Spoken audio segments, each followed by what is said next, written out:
Fellow lure fishers, today's episode or today's repost of the Australian Lure Fishing Podcast is tinged with a little bit of sadness, or in fact quite a lot of sadness. Those who have been with the ALF podcast since the very beginning may remember this episode. It was episode 10. It aired back in January 2019 when the podcast was just getting started and my skills as a podcaster were somewhat lacking, I have to say.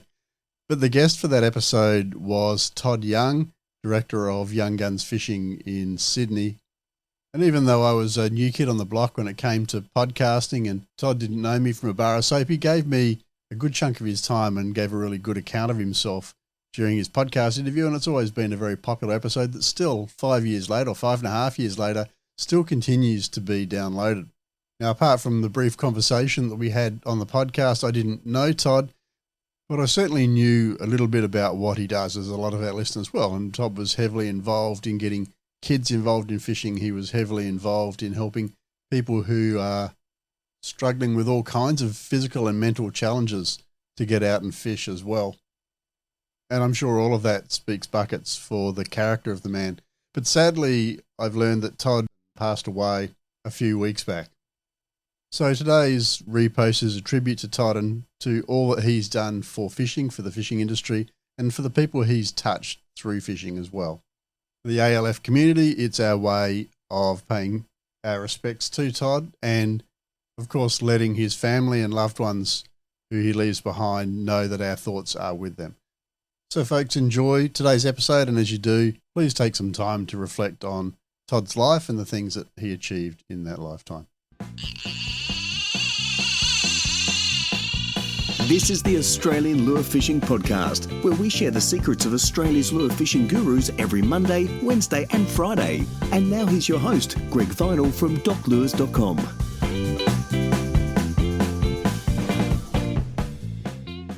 Well, welcome to today's episode where we have headed for Sydney in search of one of Australia's favourite freshwater sports fish, the Australian bass. And with me today, I have Todd Young, director of Young Guns Fishing. G'day, Todd. How you going? Not too bad, Greg. Yourself? I'm very well, thanks, mate. Hey, I'm just reading through your bio here, and you're telling me you've been fishing since 18 months of age, which is pretty impressive. You've been Australian accuracy casting champion numerous times over the last 25 years. You've been teaching people how to fish as a guide and instructor since you're 18 years old. You're the owner of Young Guns Fishing Adventures, and you make a living from catching fish and teaching people how to catch fish, and Australian bass are one of your target species. So we're really looking forward to a great show today and really want to welcome you to the show. Thanks for having us.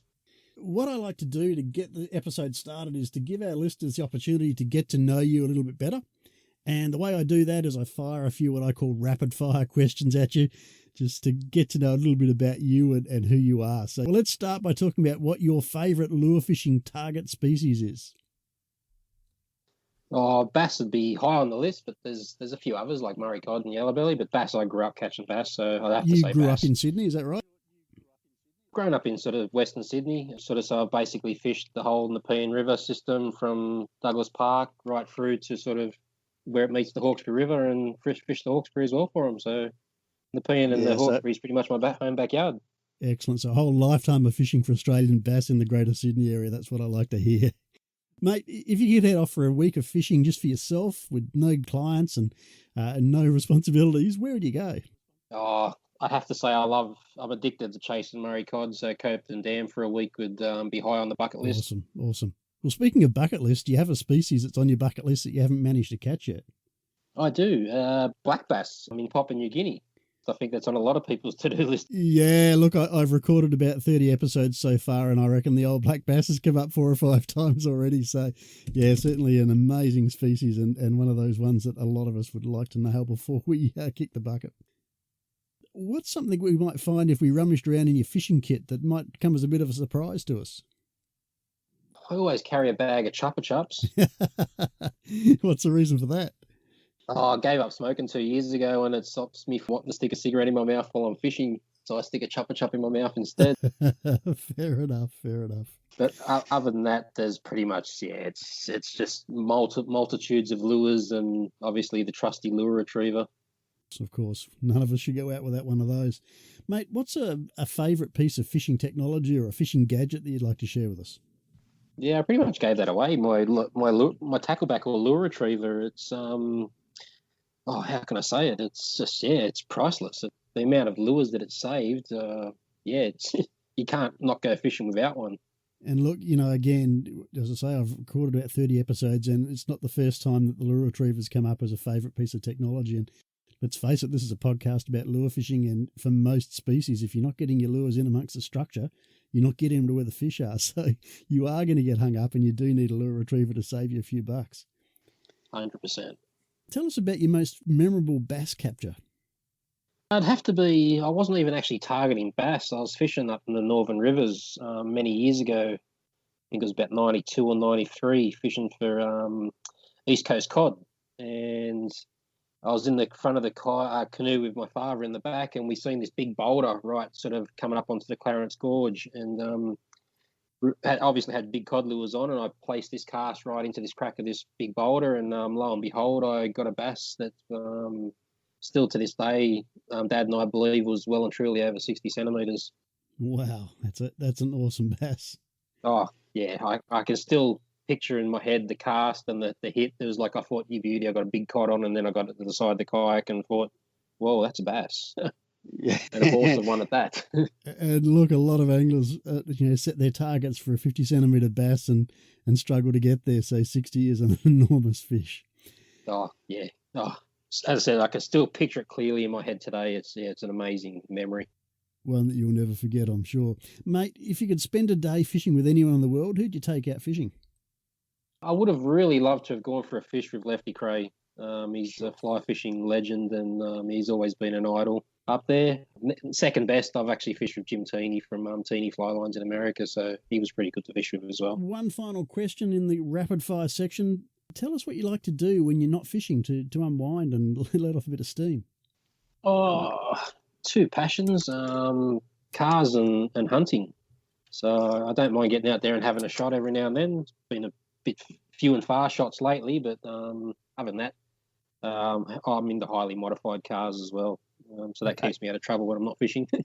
Or gets you into trouble, I'd imagine. So what do you hunt for, mate? Feral species, so pigs and goats and foxes, all that wild stuff. More so sort of eradication on friends' properties and stuff like that. Yeah, great. Well, it's a good way to unwind and do a bit of good for the environment as well. That's it. So, mate, before we launch into talking about the nuts and bolts of catching Sydney bass, what I'd like to do is just talk very briefly about the bass and its habits and that kind of stuff. And I try and do this in most episodes.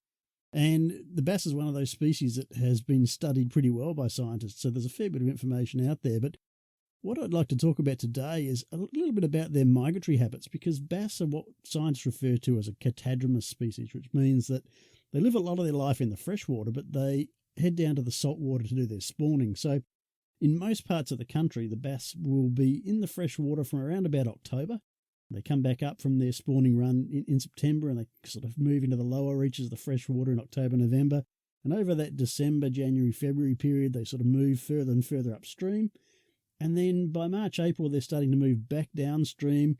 May, they're getting into the estuaries. And then June, July, August is when they do their spawning in the estuaries. So really important to understand that the time of year in most parts of Australia, and we're going to talk a little bit about this in the Sydney area. Doesn't hold true in all areas, but in most parts of Australia, you need to know something a little bit about those migratory habitats to know whereabouts in the river system to fish. So, mate, do those migratory patterns hold true in your experience in the Greater Sydney area as well? Oh, 100%. Look, not every fish travels down to spawn. Some fish stay their whole life in fresh after they sort of migrated from their first spawn run when they were born, but most fish do. So what I generally do is, and it's helped me over the years, especially fishing like the Nepean Hawkesbury system, is keep catch diaries. And I can pretty much go back to my catch diary each year and go, okay, with climate change, it might be out a few days, but I can pretty much guarantee when those big female fish are going to be coming back up the river, and within a few days of it, I can pretty much guarantee catching a big fish in that time. So yeah, they do. It is a big part in them migrating up and down the river, and the time of the year is when we do get those bigger fish. And I found the last few years as well that a lot of the bigger fish haven't moved right up the river. They've sort of held at a point. I don't know why, but I've just found it in a particular spot, just where the Nepean and the Hawkesbury meet. These fish have been holding up there for a couple of years and not travelling any further. I can pretty much go down there any week and guarantee that I'm going to get 10 or 11 fish over 40 centimetres for some strange reason in this one spot. I don't know why, right. but they just hold there. Sure, we haven't even started our nuts and bolts fishing section yet, and already you're dropping some absolute value bombs there. Fishing diaries. Look, I know so many top anglers that keep really, really detailed fishing diaries, and it serves them well for years and years and years. And these guys just know when and where to fish every year. There's no doubt about it. So, mate, thanks for that. A fantastic start to the episode. Looking forward to seeing what else you've got in store for us. So let's get into the main body of the podcast. And what I'd like to do is start by talking about one of those things that perhaps 90% of fishermen who'd go out to target a bass wouldn't know. What's something in all your years of experience, a really juicy snippet that you can drop us that most people wouldn't know about catching Australian bass? Oh, they're in the most unlikely spots that you could ever imagine. I've found. You can look at a piece of water and think, yeah, there's a bass in there. And then other people just drive past there every day and not even think about throwing a line in there. Like, I've taken some clients to spots where they wouldn't have even thought in their wildest dreams of catching a fish, where I've taken them. So you've just got to look in the most unlikely spots. I basically put it down to wherever salt water runs into freshwater, there's going to be bass. And is that something that you start to, over a period of time, start to get a bit of an eye for, that you start to figure out where they're going to be? Or do you just have to consistently keep trying different areas until you find where the fish are holding? Well, growing up, I had to find different areas, and sort of was a lot of trial and error, because a lot of people are very closed. They don't like to talk about their secret spots. And to me, there's no secret. It all comes down to technique and how you actually put the technique into practical. So I'm happy to tell anybody where the bass are. It's, you've got to try and catch them. That's the hardest thing. Yes. If you're not turning the handle at the right speed or working that lure at the right sort of depth or whatever it may be, you're not going to catch the fish regardless if the fish are there. That's the biggest thing, is just think outside the box when it comes to bass fishing, because you'll find them in the most unlikely spots. What's kind of a really common mistake that people make when they start looking for bass in the Sydney area? What's something that they do that probably holds them back from catching fish? Fish too heavy is one of the big things that they do. Wrong time of day. Like a lot of people are running on sort of barometric pressure and all this other stuff. Just go bass fishing. Don't think about the elements. Just go, because they're hungry 90% of the time. It's either a territorial strike or it's a hunger strike. So it's just a matter of luck of the draw on the day. But I can pretty much catch a bass any day of the week, any time of the year. Just got to know what to use. Sure, and that's obviously going to change from, with the time of the year and the fish's habits and migrations or whatever bait happens to be around as well. So we're going to talk a little bit about lures and how to use them later on in the episode. But you were saying that bass are a year-round fish in the Sydney area, which is great news for anyone who lives in Sydney. But is there a sort of prime months when you'd say you probably get more fish, or you get bigger fish, or they're more aggressive? I find that my prime time is generally sort of late September, when they're first moving up, when they've been spawning and they are really hungry because they've been obviously doing their bit breeding. So they're quite aggressive that late September. October seems to taper off a little bit. They're still biting, but not as aggressive. And you still sort of get them like through that summer months. But I find then sort of as it starts to get a bit cooler, when they come back down. So their first initial run up river from spawning, and their first run back down when they head back down to spawn come sort of autumn, sort of into the winter, is my two favourite times to fish for them. Yeah, so when they're conditioning up for the spawn and when they're recovering from that spawning activity and trying to get a bit more tucker at them, yeah. That's when you can get the numbers and the quality fish. But you'll get fish all year round, as I said, but that's my prime times I like to fish for them, is sort of that run up and the run out. I live up here in Cairns, and might decide one day that I want to come down and have a bit of a fish for bass, and I jump on a plane and come down to Sydney. Where should I start looking? And you don't need to give away your secret spots here or anything, but in a general sense, what's the best way to find bass in the greater Sydney area? How far do we need to go from the CBD before we start finding fish? Or are we going to get them in the little urban drains and creeks around the place as well? You'll get them in a lot of the creeks that lead into the Nepean River and the Hawkesbury River. Eastern Creek's a great one. Like as I said, I don't mind mentioning spots because sharing's caring, and I like seeing people catch fish and enjoy it as long as they look after the spots that they're fishing in and don't leave their rubbish. That one thing does really pee me off, is seeing people leave rubbish in little creeks and stuff like that. But there's lots of local spots sort of within sort of half an hour from the Sydney CBD that you're going to start catching bass. There's plenty of spots. Like there's no ends. Lake Parramatta's a good little one, little honey hole there.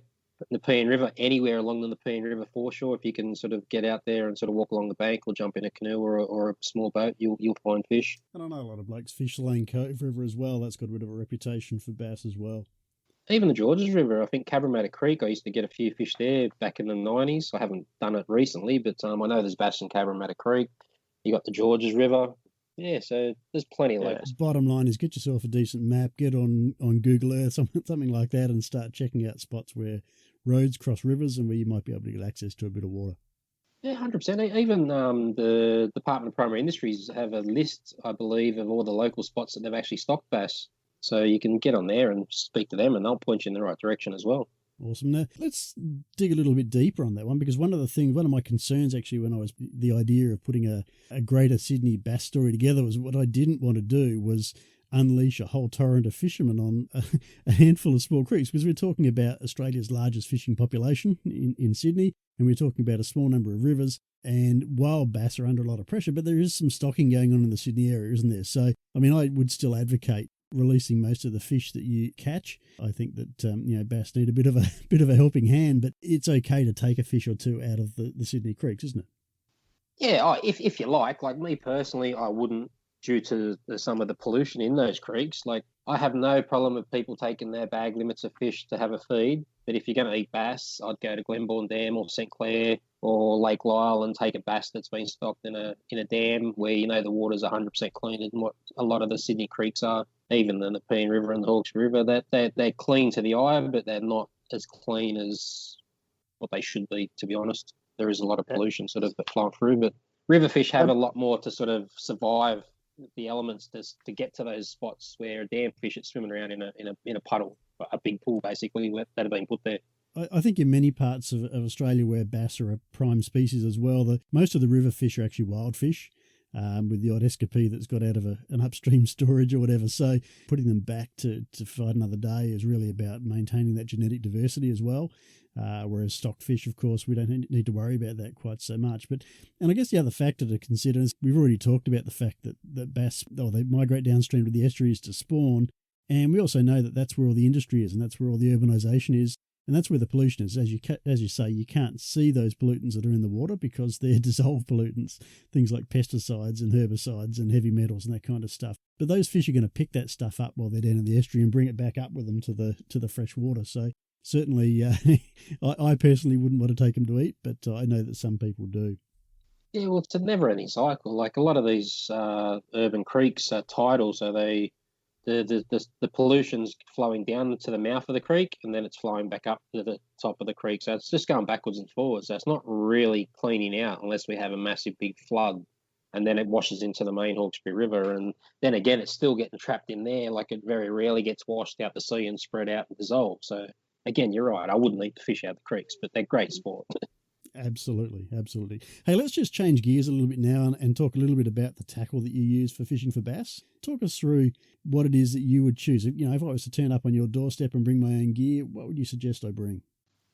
Oh, okay. So bait caster, 6 to 12 pound sort of line rating. And then sort of I'm using braid. So anything from 15 pound to 20 pound braid with a 16 pound leader. The reason for the heavy line on the bait caster is that braid's got a fine diameter, so you can use a heavier breaking strain. But you're fishing for that unicorn, as they say, that 50 centimetre plus bass. You don't want to sort of be throwing lures into a snag, hooking that big fish, and then getting busted off because you're using brim gear, 2 pound or 4 pound line. It's just laughable, in my opinion, but a lot of people do it. But my suggestion for the bait caster is 20 pound minimum as a braid and 16 pound leader. If you want to go down occasionally on the leader, so be it, but I generally 16 pound leader, 20 pound braid. Spin rod, 2000 size reel to 2500 size reel. Again, filled with sort of 10 to sort of 15 pound braid and leader from sort of 12 to 16 pound again on a 6 to sort of 12 pound sort of spin rod, about 6'6" to 7 foot in length.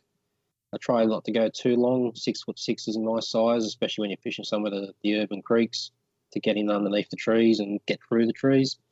At 7 foot or anything longer than that makes it real difficult to sort of cast in those small environments.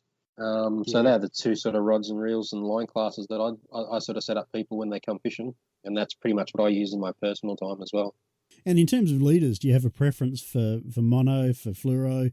What sort of length of leader do you normally use? Yeah, I use a rod length and a half, which is pretty much what answer specifications have always been when I used to fish line cast many years ago when I was a kid, fishing for records. So rod length and a half. I use fluorocarbon for any sort of subsurface lures, and I use nylon for surface lures because obviously if you're pausing, nylon doesn't tend to sink, where fluorocarbon will sink and it'll actually drag your lure underneath the surface. When you pause for a few seconds and you go to retrieve, your lure's going to come under the surface, which you don't really want to do being a surface lure. Unless I'm using the buzzbait that I mentioned, you don't have to worry about if it's fluoro or nylon because it's a constant retrieve, but we'll talk about that later. And the converse is true as well, of course. If you're using a fluorocarbon leader and you're using diving lures or whatever, you will actually get a little bit of extra depth out of those lures because the fluorocarbon will help to drag them down below the surface. So, 100%. Okay, well, I'm here with Todd Young. We're at the business end of this podcast where we're going to get into the nuts and bolts, the absolute the gems that you're all waiting for. Todd's going to tell us what lures to use for greater Sydney bass in the river systems and creek systems around Sydney and how to use them. So, Todd, you've already mentioned that your number one lure is a buzzbait. I'm going to probe you a bit deeper on that. Tell us some sizes, tell us which makes and models you like, and tell us how you fish them. I traditionally grew up using sort of like your jitterbug, your arbogast, crazy crawlers and stuff like that, and your head and spooks and all those sort of lures as a kid, where it was you cast it out, let the lure hit the water, pause, wait till the rings dissipate, and then start retrieving and pause. Buzzbait. When I first seen one, I was very skeptical. I thought, nah, that's not going to catch a fish. It's American. It's not the same as bass. But anyway, it's like a spinnerbait with a propeller on the top of it instead of having willow leaves or Colorado blades. I use 3/4 ounce. Black and purple is my favourite colour, and the company that I use and support is a local in the Blue Mountains area. It's Rod Cumming with Dreamfish lures. Very affordable. I think he retails them for about $12 or $14 each. Anyway, buzzbait, cast it out as far as you can into the structure, and you start retrieving it straight away. You do not stop retrieving. You can cover a lot of water with that lure, and you'll find the active, hungry fish chasing that lure. And even though it's quite long, I still can pick up bass that are sort of 5 to 10 centimetre size on a lure that's sort of 12 to 14 centimetres in length. It's a very versatile lure, and you can fish it all day. That's the great thing about it. It doesn't need to be those prime bass times that people think are sunset and sunrise and in the dark. You can fish a buzzbait all day in many different scenarios. Yeah, great. And I'll put some links in the show notes page as well to the local guy that makes these lures. So, mate, fantastic tip. We've got one lure down. What's your second choice? If you didn't have buzzbaits, what would you use second? Oh, you can't go past the bet spin and a soft plastic. Very cheap. A packet of soft plastics these days retails for about $10 to $12. Some of your better brands are up to sort of the $18 a packet, but you can get away with a packet of Z-Man grubs in motor oil with a bet spin. On a 1/16th, there's a good size G-head, size 1, that gets you down into some of that sort of reasonable river water. If you want to fish dams, you might use something a bit heavier, like your 1/2 ounce or 1/4 ounce or 1/6 or something like that. But locally around here, 1/16th is a good size, or 1/12th. And basically just cast into your snags and let it sink down to the bottom and slow retrieve with short pauses. You can't go wrong. You'll pick up bass on the bet spin and the soft plastic setup any day of the week. Awesome. All right, and your third choice for lures, what would that be? Cool, it's a tough one, but I'd have to say it's a good old Jackal TN50 or TN60 lipless crankbait. What can I say? They just catch fish. They're a favourite everywhere there's bass. So how do you fish those in the smaller creeks and streams? Let's just walk through that for our listeners. Yeah, so basically, again, casting into the tight structure and retrieving there's varied retrieves. You can fish it just below the surface, subsurface, with a fairly fast retrieve to get that reaction bite.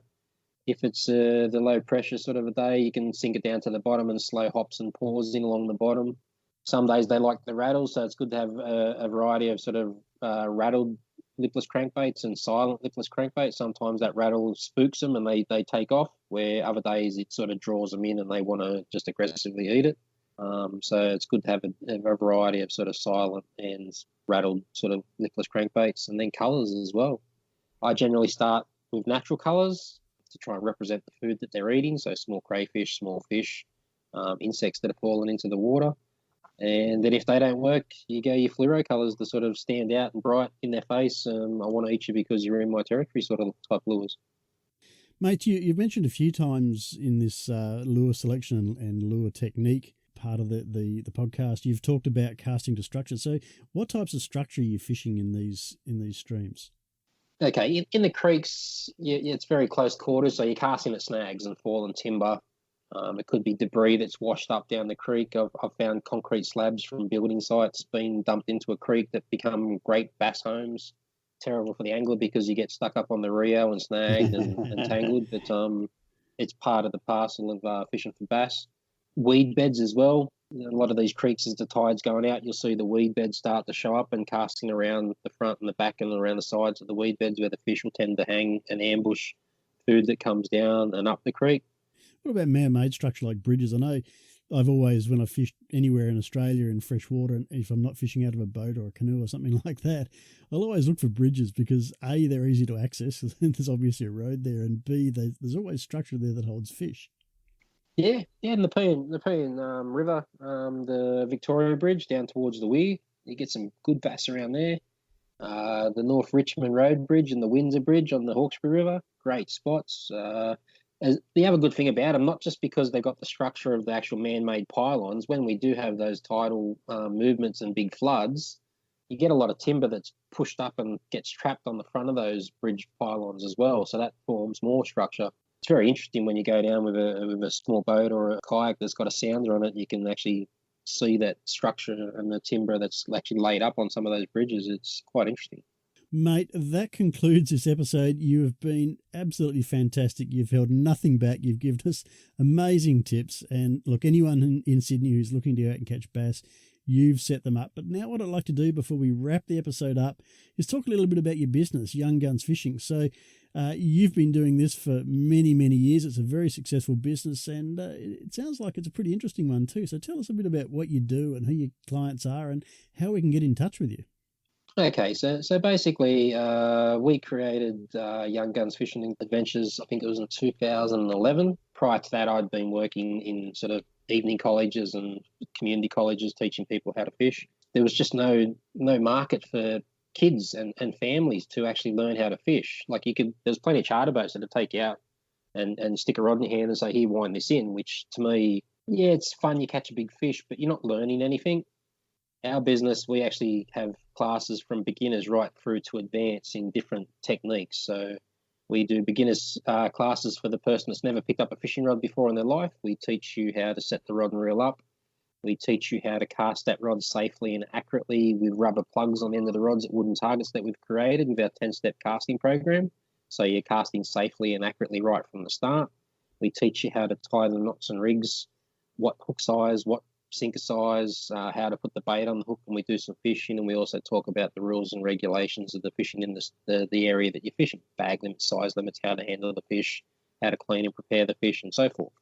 We also do more advanced classes like do guided fly fishing trips. I get clients from America and overseas coming over and booking me to take them fishing in the Blue Mountains and Snow Mountains, chasing trout.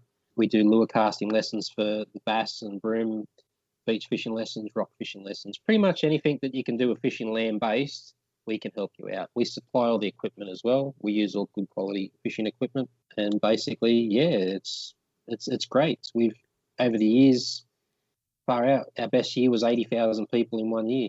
Wow. Nobody else in the world can boast those sort of numbers, and we've actually got the figures on paper to prove it. That's a fantastic effort. And look, I often say to people, you invest a lot of money, go out on a fishing holiday, you'll invest a lot of money on travel and accommodation and tackle and boats and all that kind of stuff. So invest just a little bit more and spend a day with a guide for just the reasons that you've just outlined. You can go out on the water. This person fishes that water every day. They know what the fish are doing. They know how to catch them. And you can learn. You can pick up 20 or 30 years worth of experience distilled down in half a day. And it makes such a difference. You can go out the next day and the day after and the day after on your own if you want to, and have a much better chance of catching a fish just for having spent that time with a quality guide. So the other thing that I picked up from what you've just said that I think is fantastic, and I haven't heard it before in a guiding service, and that is that you teach people how to cast. And if there's one skill that can really help you in freshwater and estuarine systems, particularly creeks and rivers, it's knowing how to cast accurately, get your lure to where the fish are, because that is half the battle. So well done on that, mate. 100%. That's my biggest tip I can say about bass fishing is practice how to cast. Stick a bucket in the backyard, go buy a casting plug and practice casting into that bucket. You can get that plug in the bucket 5 out of 10 times, you're going to catch 5 more bass than your mate standing next to you who's digging his lure out of a tree 20 foot up and getting snagged every second cast. You'll catch more fish if you learn how to cast properly. And you'll be able to leave that tackle back in your bag more often than not as well. When it comes out, it's when I can't see it because I got snagged underwater. It's very rarely caught in a tree. Absolutely. Mate, look, thank you once again. Fantastic episode. We're going to put some links to your business and we'll put your phone numbers and your emails and all that kind of stuff in the show notes page as well. So those listening to the podcast, if you want to get out and have a fish with Todd, you want to see what his business does, you want to really learn how to catch bass in the Greater Sydney area, get in touch with him, jump on the show notes page at doclures.com, put Todd or Young into the search bar, his show notes page is going to come up and you'll have all the information you need to go and catch fish in the Greater Sydney area. So Todd, once again, thank you very much for the information you shared so freely. For that we thank you and we'll see you out on the water. My pleasure. Thanks, Greg.